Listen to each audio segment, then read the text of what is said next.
देखे थे कक्षा 9 के विज्ञान में जंतुओं का वर्गीकरण। हम लोग बात कर रहे हैं द्विजगत वर्गीकरण की प्रणाली पर, जिसमें हम लोग पूरे जीव जगत को दो भागों में बांटे हैं। एक है आपका एनिमल, दूसरा प्लांट्स यानी जंतु और पौधा।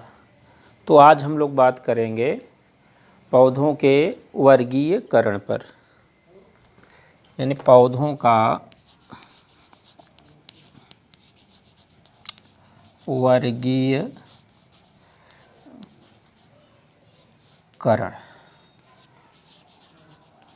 यानी क्लासिफिकेशन ऑफ प्लांट, पौधों का वर्गीकरण। तो जैसे कल हम लोग बात कर रहे थे पिछले टर्न पे कि तो इस हमारे पृथ्वी पर लगभग जीवों की जो जातियां हैं वो 17.5 लाख के आसपास हैं, 17.5 लाख इतनी जीवों की जातियां हैं, जिसमें हम बताए थे आप लोगों को कि 12 लाख क्या हैं, जंतु हैं, और 5.5 लाख के आसपास जो हैं वो पौधों की जातियां हैं। पौधों की क्या हैं? जातियां। तो इतनी बड़ी जातियों को या उतनी बड़ी जातियों को याद रखना, उनके गुणों से परिचित होना, उनकी बनावट, संरचना, मॉर्फोलॉजी, एनाटॉमी तो संभव नहीं है।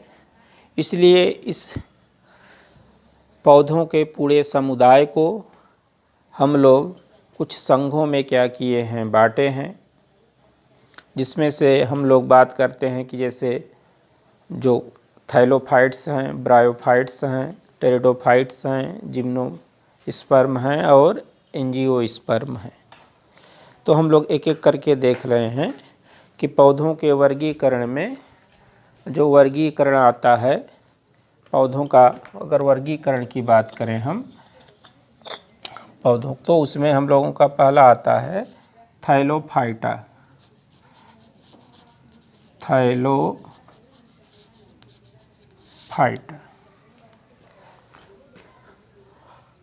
यानी थैलोफाइटा का सेंस होता है थैलस लाइक स्ट्रक्चर वाले प्लांट, यानी थैलस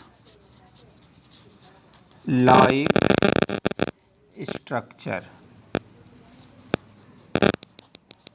अब ये थैलस होता क्या है? थैलोफाइट्स, थैलो का मतलब होता है थैलस, फाइटा का मतलब होता है प्लांट्स या पौधा। फाइटा का अर्थ होता है प्लांट या फिर आपका पौधा। तो थैलस का सेंस क्या है?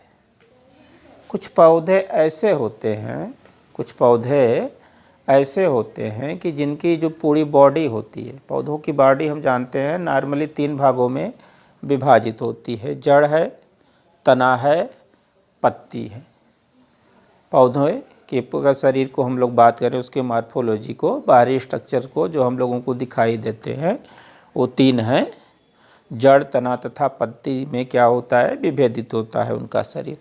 लेकिन हमने कहा कि जो थैलोफाइट्स हैं, कुछ पौधे ऐसे भी होते हैं कि जिनका शरीर जड़, तना तथा पत्ती में विभेदित नहीं होता। ऐसे पौधों को हम लोग क्या कहते हैं? थैलस। यानी ये क्या हैं? जड़, तना तथा ये पत्ती में विभेदित नहीं होते, पत्ती में विभेदित नहीं होते। यानी जो थैलोफाइट्स हैं, इनकी जो बॉडी होती है जड़, तना तथा पत्ती में विभेदित नहीं होती है। अब इसके अंतर्गत थैलस लाइक स्ट्रक्चर के अंतर्गत आते हैं, वो आते हैं आपके 2 चीज़ें इसके अंतर्गत आती हैं। इसको अगर हम बात माने तो एक है आपका एल्गी, दूसरा है आपका फंजाई यानी कवक, एल्गी शैवाल। ये है आपका एल्गी का मतलब होता है शैवाल, फंजाई का अर्थ होता है कवक से। यानी थैलोफाइटा को हम लोग कहें तो इसके अंतर्गत दो प्रकार के पौधे हैं। एक है आपका एल्गी है, शैवाल है, दूसरे आपके कवक हैं। तो शैवाल क्या है? क्लोरोफिलस, यानी ये स्वपोषी पौधे होते हैं, क्लोरोफिलस प्लांट्स हैं। इनकी बॉडी जड़, तना तथा पत्ती में विभेदित नहीं होती शैवालों की, लेकिन एक क्लोरोफिलस हैं, ऑटोट्रॉप्स हैं। यानी इसमें क्या हैं? क्लोरोफिलस प्लांट हैं, यानी इसमें क्लोरोफिल पाया जाता है, क्लोरोफिल पाया जाता है। ऑटोट्रॉप्स हैं, ऑटोट्रोप्स हैं। इसका अर्थ है कि ये क्या हैं? स्वपोषी हैं। यानी ये अपना भोजन क्या बना लेते हैं? स्वयं बना लेते हैं।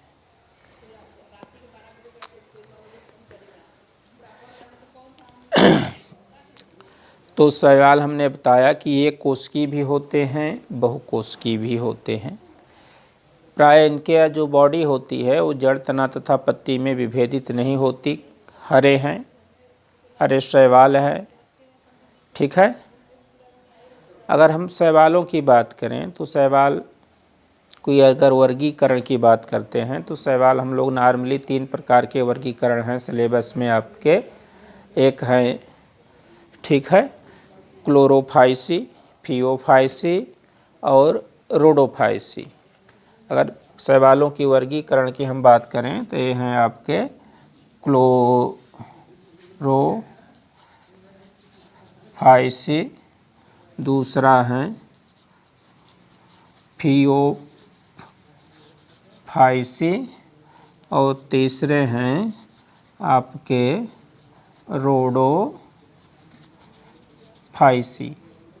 यानी क्लोरोफाइसी का मतलब है हरा शैवाल या हरित शैवाल, हरित शैवाल। फियोफाइसी का मतलब होता है भूरा शैवाल और रोडोफाइसी का मतलब होता है लाल शैवाल। तो जो आपके क्लोरोफाइसी हैं ये हरे कलर के हैं क्योंकि इसका जो पिगमेंट्स होता है क्लोरोफिल होता है। क्लोरोफिल्स एक हरे रंग का पिगमेंट्स होता है। लेकिन जो भूरा शैवाल है जिसको यानी इसको फ्यूकोइरेथ्रिन, इसका जो पिगमेंट है फ्यूकोइरेथ्रिन्स है, प्रायः वह भूरे कलर का होता है। रोडोफाइसिन, इसके जो पिगमेंट्स हैं फाइकोइरेथ्रिन है, जैंथिन है, तमाम तरह के होते। इसी की वजह से लाल दिखाई देते हैं। जो भूरे शैवाल हैं वो भूरे दिखाई देते हैं, हरे शैवाल हरे कलर के दिखाई देते हैं।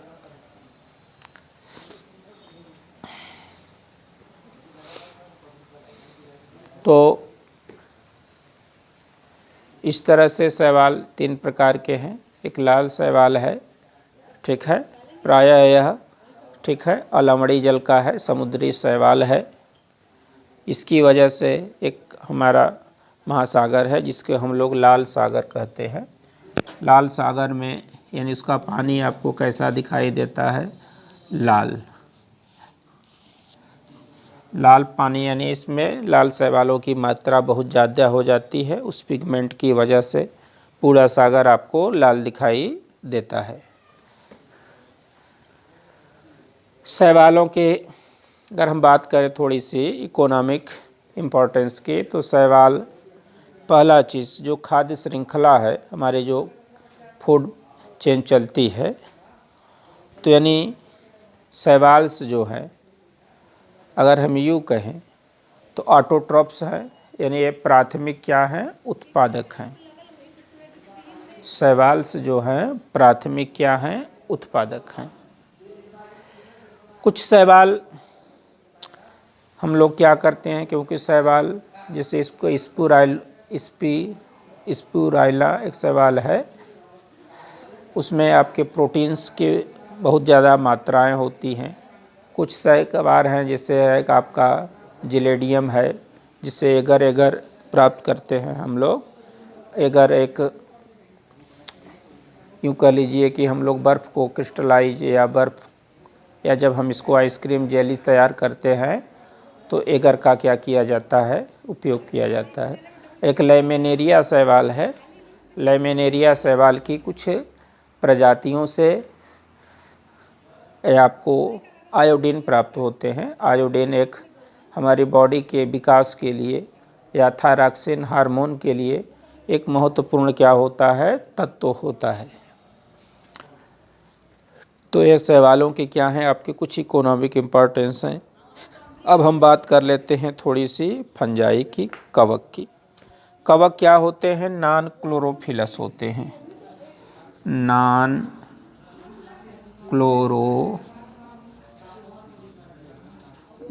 क्लोरोफिलस हैं, यानी इसमें क्लोरोफिल्स नहीं पाया जाता। जब एक क्लोरोफिल्स नहीं पाए जाते हैं तो पहला ये हरे कलर के होंगे भी नहीं, कलरलेस होंगे। दूसरी चीज़ ये है कि ये अपना भोजन स्वयं नहीं बनाएंगे, तो यानी ये स्वपोषी नहीं है, ये परपोषी हैं। यानी ये क्या हैं, परपोषी हैं, यानी हेट्रोट्रोप्स हैं, हेटेरोट्रोप्स हैं।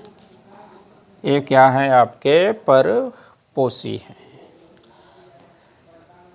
तो उस पहला चीज़ हमने बताया कि शैवाल नॉन क्लोरोफिलस है, इसमें क्लोरोफिल्स नहीं है, जिसकी वजह से न तो ये हरे होते हैं, प्रकाश संश्लेषण की क्रिया नहीं कर पाते हैं, यानी अपना भोजन नहीं बना पाते हैं, इसलिए आपके क्या होते हैं, स्वपोषी होते हैं, परपोषी होते हैं। तो कवक में आप बहुत सारे कवक से परिचित हैं। जैसे आपका एक सबसे कॉमन कवक है, ईस्ट है। ईस्ट से सभी लोग परिचित हैं क्योंकि यह अचार, मुरब्बा, चटनी के ऊपरी सतह पर रुई जैसी एक स्ट्रक्चर दिखाई देती है, उसको हम लोग फफूंद कहते हैं।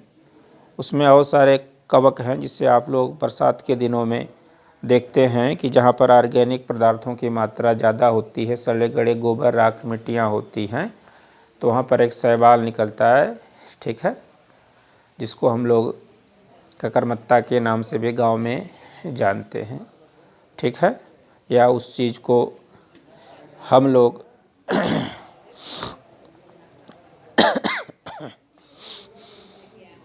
मशरूम कहते हैं, अपनी शहर की भाषा में मशरूम कहा जाता है। ये मशरूम्स जो होते हैं प्रोटीन के रिच स्रोत होते हैं, जिसका उपयोग हम लोग भोजन में करते हैं।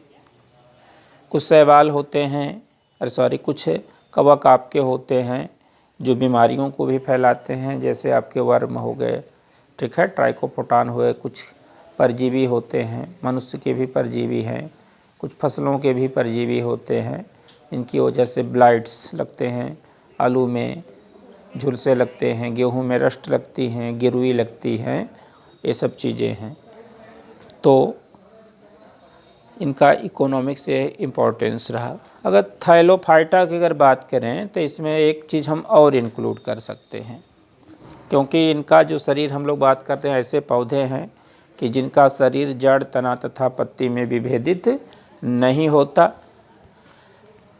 तो एक हम और बात करें थाइलोफाइट्स में, तो इसमें अगर हम इंक्लूड कर दें बैक्टीरिया को भी, बैक्टीरिया यानी इसको हम लोग क्या कहते हैं, जीवाणु भी कह सकते हैं। तो थैलोफाइटा में यह तीनों चीज़ें आ जाएंगी, आपका एल्गी आ जाएगा, फंजाई आ जाएगा और बैक्टीरिया आ जाएगा।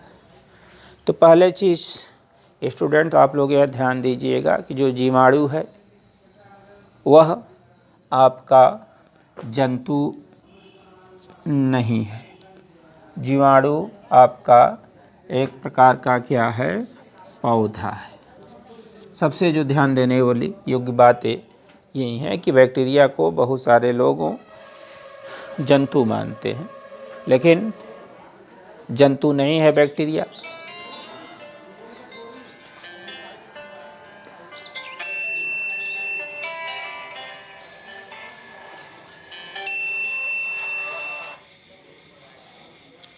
हेलो।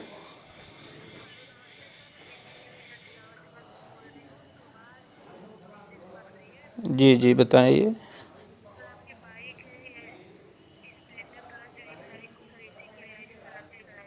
जी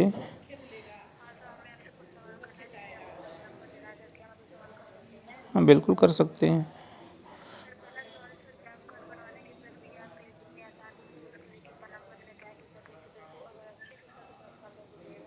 नहीं नहीं, बहुत बढ़िया थी जॉब कार्ड बनाने की, 10 नंबर देते हैं।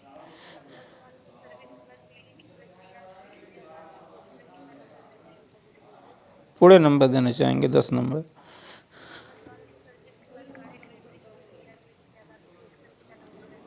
पूरे नंबर, पूरे नंबर, बहुत बढ़िया बिहेवियर है लोगों का।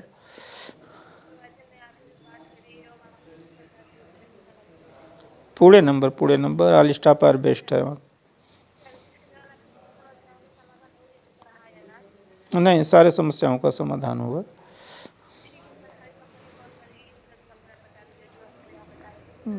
Thank you.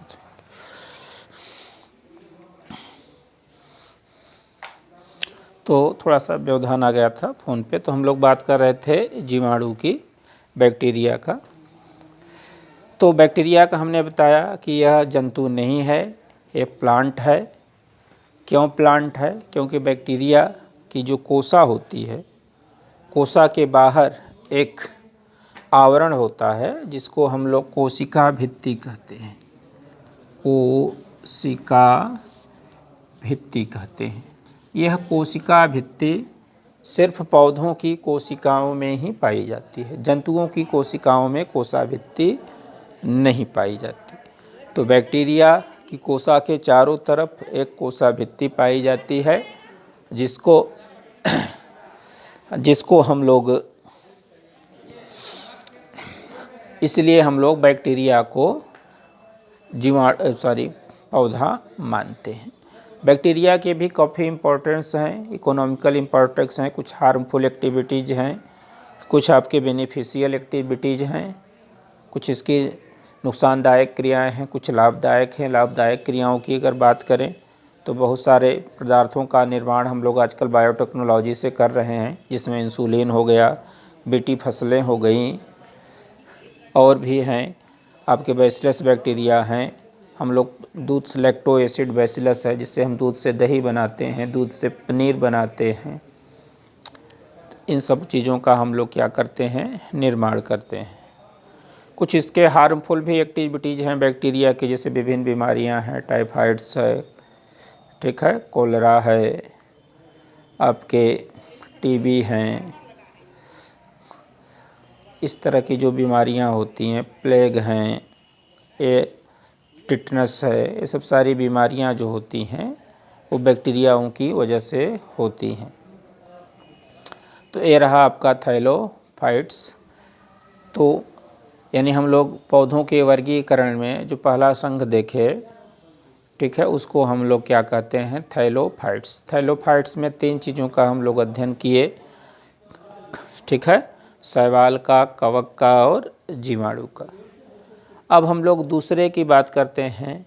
दूसरा जो संघ हम लोग लें तो थाइलोफाइट्स के बाद जो आते हैं दूसरे संघ, वो हैं आपके ब्रायोफाइटा।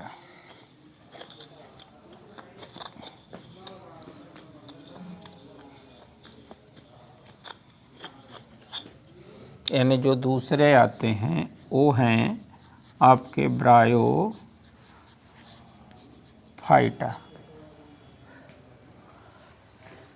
इनका शरीर की अगर हम बात करें, बॉडी स्ट्रक्चर्स की, तो इसमें भी, ठीक है, थैलस लाइक स्ट्रक्चर तो नहीं है, इसमें स्मॉल स्लीप होती हैं, ठीक है, जड़ पूर्ण रूप से नहीं विकसित होती है, ठीक है, क्योंकि जड़ें जो विकसित होती हैं वो मूलांकुर से विकसित होती हैं। ब्रायोफाइट्स जो हैं, थाइलोफाइटा और ब्रायोफाइटा, ये आपके अपुष्पीय पादप हैं। इसमें कोई पुष्प उत्पन्न नहीं होता, कोई फ्लावर नहीं उत्पन्न होता थाइलोफाइटा और ब्रायोफाइटा में। तो इसके अंतर्गत ब्रायोफाइटा में हम लोग देखते हैं कि जैसे पुरानी कोई दीवार है, नमी युक्त हैं, तो वहाँ पर उस दीवार पर कुछ मखमल जैसी आपकी घासों की संरचना दिखाई देती है, जिसको हम लोग मॉस कहते हैं। ठीक है, तो ब्रायोफाइटा का एक सबसे एग्जाम्पल मॉस है। इसको हम लोग फ्यूनेरिया के भी नाम से जानते हैं, फ्यूनेरिया। फिर हमारा जो तीसरा इसका वर्गीकरण है या संघ मान लीजिए, तो वो है आपका टेरिडोफाइटा। इसका शरीर अगर हम कहें कि जड़ तना तथा पत्ती में विभाजित होते हैं। इसका जो कॉम्प्लेक्स एग्जाम्पल्स है आपके टेरिडोफाइटा के, जो कॉम्प्लेक्स एग्जाम्पल्स हैं, ये है आपके सिलाजिनेला है, सिलाजिनेला है। इसमें जड़ तना तथा पत्ती विभेदित होती है। इसमें पुष्प प्रायः नहीं होते हैं। अगर हम बात करते हैं चौथे संघ की, तो चौथा संघ है आप लोगों का जिम्नोस्पर्म। जिम्नोस्पर्म। तो आगे जो हम लोग तीनों देखे थे संघ, चाहे थैलोफाइटा हुए, चाहे ब्रायोफाइटा हुए, चाहे टेरिडोफाइटा हुए, तो इसमें आपका इनको कह लीजिए कि अपुष्पीय पादप थे। अगर पुष्प होते भी थे तो इसमें स्पर्म बीज का निर्माण नहीं होता था, सीडलेस प्लांट थे। लेकिन जो जिम्नोस्पर्म है, ये सीड युक्त प्लांट है। इस पौधे में सीड पाए जाते हैं, यानी बीज पाए जाते हैं। लेकिन वह जो बीज होते हैं वह अंडाशय में बंद नहीं होते। वह बीज क्या हैं, अंडाशय में बंद नहीं होते, यानी बीजों में आपकी जो फल भित्ति होती है वो फल भित्ति नहीं पाई जाती। अंडाशय में फल भित्ति नहीं पाई जाती है। ठीक है, जिसकी वजह से ये बीज जो होते हैं नेकेडेड होते हैं, नेकेडेड सीड प्लांट हैं। बीज तो बनते हैं लेकिन वह बीज किसी उभरीवाल या अंडाशय में बंद नहीं होते। तो यह नेकेडेड आपके सीड प्लांट हैं। तो इस तरह से यानी जिम्नोस्पर्म, इनमें जड़ तना पत्ती क्या होती है, विभेदित होती है। इसमें जो होते हैं आपके ऊतक, संवहन ऊतक, जाइलम और फ्लोएम पाए जाते हैं। जाइलम के माध्यम से जल एवं खनिज लवणों का प्रवाह जमीन से लेकर के पौधों के पत्तियों तक होता है। फ्लोएम के माध्यम से पत्तियों द्वारा निर्मित भोजन जो होता है वह पौधों की जड़ों तक जाता है। तो इसमें जो होती हैं जाइलम और फ्लोएम्स पाई जाती हैं, लेकिन उसमें कुछ सेल ऐसे हैं कि जैसे कंपेनियन सेल वगैरह का क्या होता है, अभाव होता है जिम्नोस्पर्म में। तो यह सीड युक्त प्लांट हैं, लेकिन सीड इसके कैसे होते हैं, नेकेड होते हैं। इसके जो एग्जाम्पल्स हैं कॉमन, वो हैं आपके साइकस हैं। क्या हैं, साइकस हैं। जो आपका अगर हम बात करें कि जो वास्तविक प्लांट है, फ्लावरिंग प्लांट या सीड युक्त प्लांट, वो है आपका एंजियोस्पर्म।